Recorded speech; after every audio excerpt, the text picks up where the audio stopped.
हम लोग का जो पिछला क्लास हुआ था, उस पिछले क्लास में हम लोग लाइफ प्रोसेस को समझे थे। देखे थे कि लाइफ प्रोसेस क्या है, लाइफ प्रोसेस का मतलब क्या है, और लाइफ प्रोसेस का उसके विषय में हम लोग जानकारी प्राप्त किए हुए थे।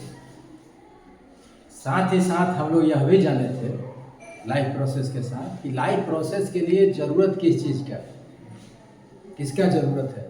तो उसमें प्रश्न हम किए थे और आपका उत्तर आया था कि लाइफ प्रोसेस के लिए ज़रूरी है कौन चीज़? एनर्जी का ज़रूरत है। जितना शरीर में जो वर्क होता है, शरीर जो काम करता है, उसके लिए किसकी ज़रूरत है? एनर्जी की ज़रूरत है, ऊर्जा की ज़रूरत है। क्या गुड़िया, सही है ना? अब यह ऊर्जा आता है तो कहाँ से आता है? तो हम लोगों ने देखा था कि यह ऊर्जा आता है तो भोजन से आता है। तो भोजन में वह कौन सा तत्व होता है, भोजन में वह कौन सा पदार्थ होता है जो हमें ऊर्जा देता है, हमारे शरीर में वृद्धि एवं विकास देता है। हमारे शरीर में जो वृद्धि होती है, हमारे शरीर का जो विकास होता है, वह भोजन से ही होता है। तो भोजन में वह कौन सा पदार्थ मौजूद है जिसके कारण हमारा शरीर विकसित होता है, या भोजन में वह कौन से तत्व होते हैं जिसके कारण हमारा शरीर जो है बढ़ता है, पलता है, या हमारा शरीर मेंटेन रहता है। जिस तरह से हम अपने शरीर को रखना चाहते हैं वह सही रहता है। तो भोजन में उसी चीज़ को हम लोग को आज देखना है कि भोजन में क्या है जो हमारे शरीर को मेंटेन रखता है।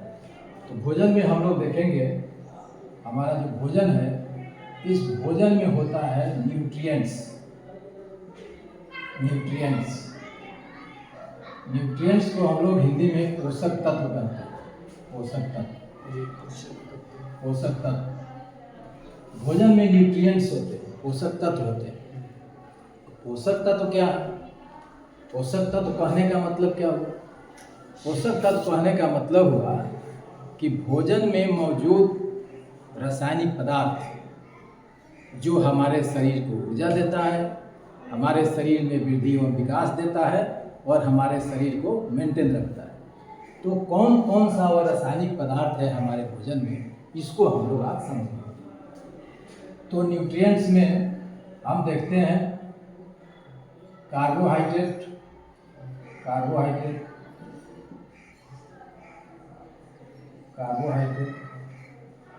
न्यूट्रिएंट्स में होते हैं प्रोटीन,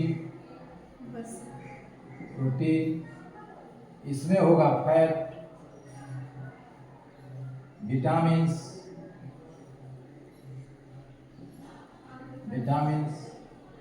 और मिनरल्स। उसको हम लोग मिनरल्स बोलते हैं, मिनरल्स। और इसमें आप जोड़ सकते हैं वाटर को भी हम लोग न्यूट्रिएंट्स में शामिल करते हैं जी। हमारे भोजन में यही सब न्यूट्रिएंट्स हैं। कार्बोहाइड्रेट है, प्रोटीन है, फैट है, विटामिन्स है, मिनरल्स है, वाटर है। यही सब जो पोषक तत्व है, यही पोषक तत्व शरीर का जो भी ग्रोथ है, शरीर में जो भी विकास है, या शरीर को जो भी ऊर्जा की ज़रूरत है, वह सब की पूर्ति इन्हीं सब तत्वों से होती है। क्या करता है ये सब? इससे हमको कौन सा काम हम कर पाते हैं, क्या मिलता है किससे? तो कार्बोहाइड्रेट से हमको एनर्जी की प्राप्ति होती है। इससे हमको मिलेगा कौन सी? एनर्जी, ऊर्जा, एनर्जी मिलेगा। और एनर्जी देने वाला हमारा एक फैट भी है, वसा, जिसको हम लोग वसा कहते हैं। यह वसा है, यह भी हमको एनर्जी देता है। अब दोनों के एनर्जी में क्या अंतर है? हमको एनर्जी कार्बोहाइड्रेट से मिला, हमको एनर्जी फैट से भी मिला। दोनों में डिफरेंस क्या है? दोनों में अंतर क्या है? तो अंतर कुछ नहीं है। कार्बोहाइड्रेट से जो एनर्जी मिलता है, वह एनर्जी बड़ी आसानी से मिल जाता है, इजीली मिलता है। यह एनर्जी क्या है? आसानी से मिलेगा, इजीली मिलेगा आपको यह एनर्जी। और फैट से जो एनर्जी मिलता है, वह हमको कठिनाई से मिलता है, थोड़ा डिफिकल्टी से मिलता है। कठिनाई से मिलने का क्या मतलब हुआ? कठिनाई से मिलने का मतलब हुआ कि फैट का जो पाचन होता है हमारे शरीर में वह थोड़ा मुश्किल होता है। फैट का पाचन थोड़ा समय लेता है, जिसके कारण फैट जो है देर से पचता है। इसीलिए हम लोग कहते हैं कि यहाँ जो एनर्जी मिलता है फैट से वह कठिनाई से मिलता है, थोड़ा डिफिकल्टी से मिलता है। ठीक है। दूसरा अंतर इसमें हम देख सकते हैं, कार्बोहाइड्रेट से जो एनर्जी मिलता है वह एनर्जी का सस्ता स्रोत है। यह सस्ता स्रोत है। जैसे आपका चावल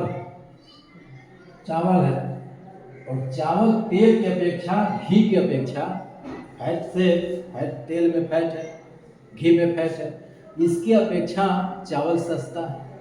यह सबको अवेलेबल है, सबको उपलब्ध है, तो आसानी से मिलने वाला और एनर्जी का सस्ता स्रोत उसको कह सकते हैं, सस्ता मिलने वाला। और यहाँ पर फैट जो है वह कठिनाई से एनर्जी देगा, लेकिन थोड़ा महंगा भी स्रोत है, तो इसको हम महंगा स्रोत भी एनर्जी का कह सकते हैं। यही थोड़ा सा हमको अंतर दिखता है। एक सस्ता स्रोत है और एक महंगा स्रोत है, मिलेगा दोनों से ही नहीं। तो हमारा जो कार्बोहाइड्रेट है, फैट है, मेनली हमको एनर्जी प्रोवाइड करता है, शरीर को ऊर्जा देता है। प्रोटीन क्या करता है उसको देखें।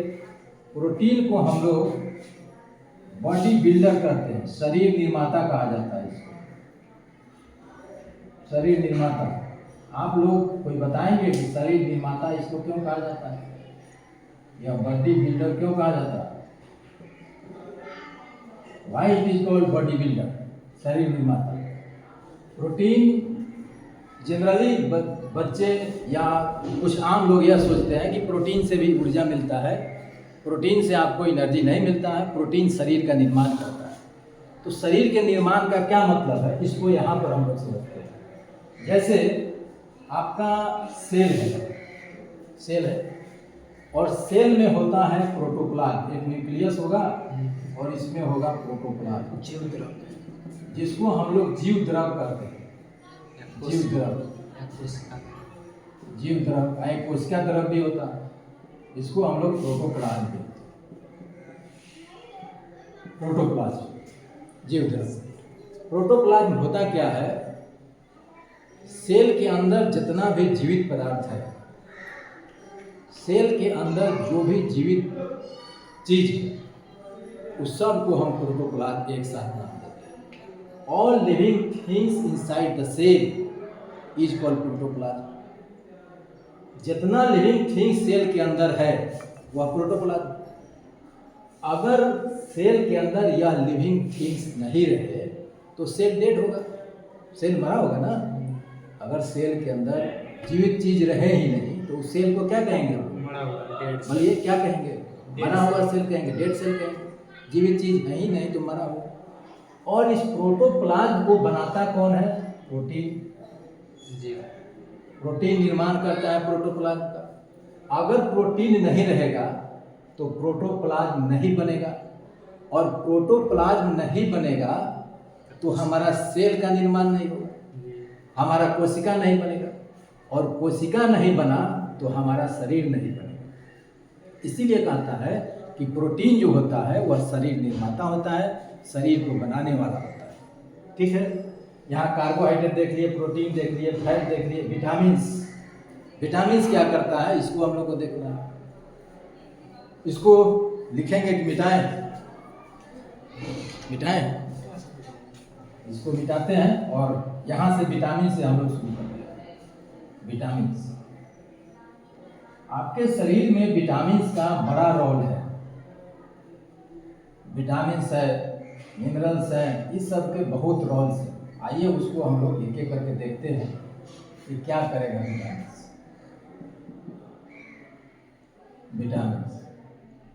विटामिन में आप कुछ खास विटामिन है। Vitamin A, vitamin B1, vitamin B2, vitamin B3, vitamin B5, B6, B7, B9 और B12। विटामिन बी का यह ग्रुप है। 8 विटामिन इसमें आपको दिखेंगे। कितने विटामिन? 8। Group of 8 vitamin. यहाँ से लेके यहाँ तक का जो ग्रुप है वह 8 विटामिन का ग्रुप है और सब विटामिन का अलग अलग फंक्शन। हम लोग को यहाँ विटामिन पढ़ना नहीं है, हम लोग को मेनली देखना है कि भोजन में कौन कौन से न्यूट्रिएंट्स हैं और वे न्यूट्रिएंट्स हमारे शरीर को कैसे बना के रखते हैं, कैसे मेंटेन रखते हैं। तो यहाँ जो विटामिन B12 है, इसके विषय में एक इंटरेस्टिंग चीज़ है जिसको हम आपको बताना चाहेंगे। यह विटामिन आपके शरीर में बनाया जाता है किसके द्वारा? बैक्टीरिया के द्वारा। आपके शरीर में, आपके गट में, आपका जो आहार नाल है, उस आहार नाल के निचले भाग में, बड़ी आंत कह सकते हैं उसको, बड़ी आंत में कुछ बैक्टीरिया होते हैं, कुछ जीवाणु होते हैं। वह जीवाणु बनाता है विटामिन B12। इस विटामिन को बनाने वाला कौन है? बैक्टीरिया। बैक्टीरिया बनाता है, जीवाणु इसको बनाता है। और इस विटामिन के कमी से बीमारी होती है एनीमिया। एनीमिया जिसको आप लोग जानते हैं, खून की कमी।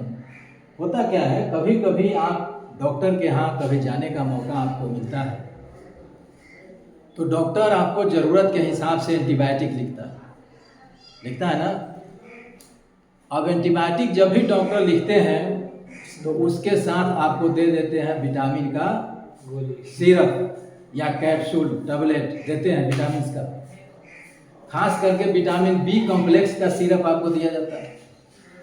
आपको जब भी डॉक्टर एंटीबायोटिक लिखेंगे तो उसके साथ साथ आपको विटामिन B कॉम्प्लेक्स का सिरप जरूर लिखेंगे या विटामिन B का कैप्सूल लिखेंगे। क्यों लिखते हैं कि आप जब एंटीबायोटिक खाते हैं आप, वह एंटीबायोटिक जा करके आपके शरीर के में जो बैक्टीरिया है, यूजफुल बैक्टीरिया है, उस बैक्टीरिया को मारेगा। तो यह बैक्टीरिया जब मरेगा तो यह तो विटामिन B12 बना रहा है, यही बैक्टीरिया तो विटामिन B12 बनाता है।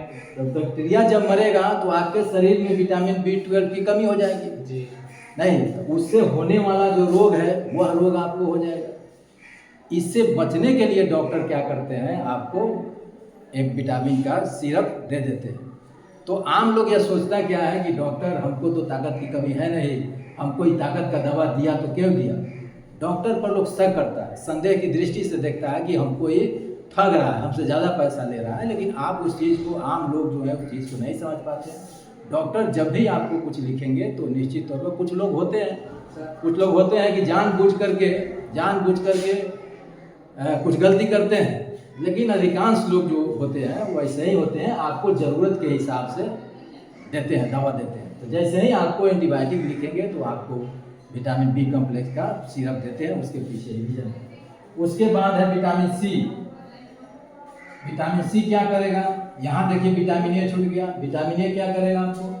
यह विजन को मजबूत करता है, आपकी जो दृष्टि है, देखने की जो क्षमता है उसको मजबूत बनाता है और इम्यून सिस्टम को भी, प्रतिरक्षा प्रणाली को भी मजबूत बनाता है। इम्यून सिस्टम समझते हैं आप लोग? Immunity power.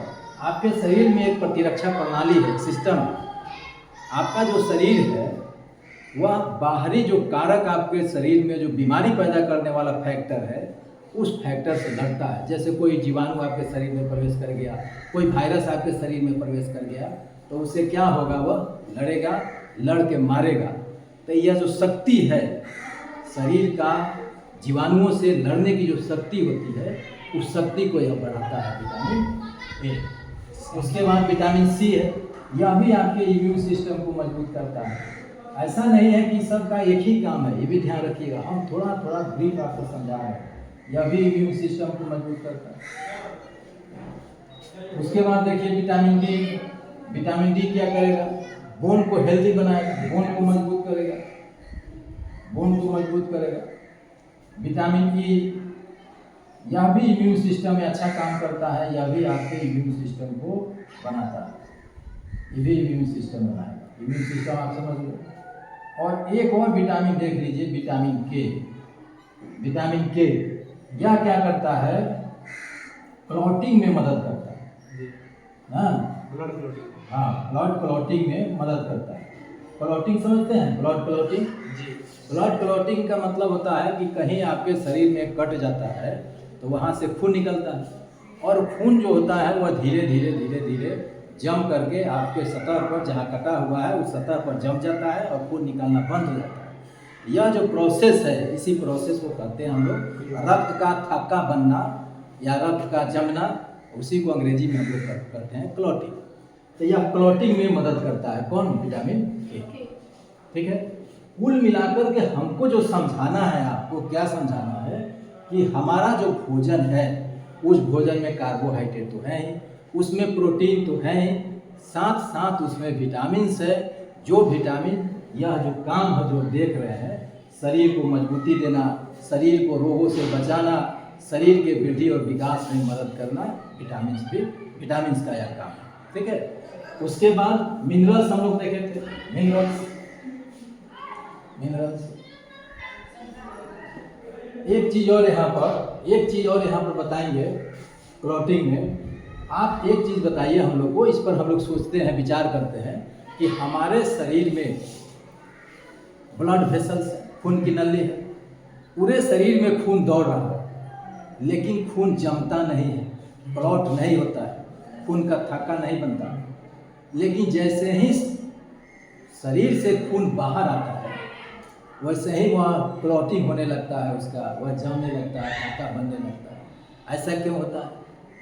नहीं, क्यों नहीं शरीर के अंदर वह क्लॉट हो जाता है, शरीर ब्लड वेसल में वह जमने क्यों नहीं लगता है?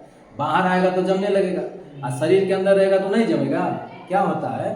तो यहाँ पर एक चीज़ जानिए कि आपका जो लीवर है, लीवर जिसको हम लोग क्या कहते हैं, यकृत कहते हैं, यह जो लीवर है, और आपका जो लंग्स है, लंग्स किसको कहेंगे? फेफड़ा को लंग्स कहते हैं। आपका जो फेफड़ा है यह सिक्रीट करता है एक केमिकल जिसका नाम है हेपारिन।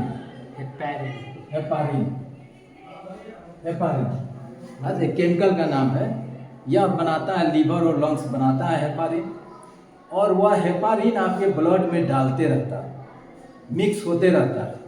हेपारिन को कहा जाता है एंटीकोएगुलेंट, मतलब क्लॉटिंग को रोकना। वह ब्लड का क्लॉटिंग नहीं होने देता हेपारिन। तो हमारे शरीर में हमेशा हमारे ब्लड में हेपारिन मिल रहा है, जिसके कारण शरीर के अंदर जो ब्लड होते हैं वे क्लॉट नहीं होते, वे जमते नहीं। लेकिन जैसे ही ब्लड बाहर आता है तो उसमें हेपारिन मिलना बंद हो जाता है, तो होगा क्या होगा? क्लॉट। बात समझ रहे हैं कि नहीं? क्लॉटिंग से एक चीज यहाँ पर मिनरल्स, कुछ मिनरल्स है, इसको देखिए। जो एक कैल्शियम फास्फोरस है, यह मिनरल्स कैल्शियम फास्फोरस, यह क्या करेगा? कैल्शियम फास्फोरस आपके बोन को मजबूत करेगा, बोन को स्ट्रॉन्ग करेगा, आपके हड्डी को मजबूत करता है। उसके बाद एक और मिनरल्स देखिए, आयरन। आयरन क्या करता है शरीर में? आपके शरीर में आयरन ऑक्सीजन का कैरियर है, ऑक्सीजन को ढोता है नहीं। आप देखते हैं खून की कमी को दूर करता है। आप देखते होइएगा कि खून की कमी जिसको हो जाता है, डॉक्टर उसको आयरन का टैबलेट देता है। तो हमारे शरीर में मिनरल्स का भी बहुत बड़ा योगदान है। उसके बाद जिंक है, एक मिनरल जिंक है। ठीक है, यह क्या करेगा? यह मतलब कहीं कट फट जाता है व्यक्ति के शरीर पर, घाव हो जाता है, तो उस घाव को भरने का भी काम करता है। इसका रोल इम्यून सिस्टम से, यह इम्यून सिस्टम को भी मजबूत करता है, आपके प्रतिरक्षा प्रणाली को मजबूत करता है। ठीक है, या आपका जो स्मेल है, टेस्ट है, जो हम स्मेल समझ जाते हैं, टेस्ट समझते हैं, उसके सेंस को डेवलप करता है, वहाँ भी मदद करता है। इस तरह हम देखें क्या, ये सब जानना मेरा उद्देश्य नहीं है।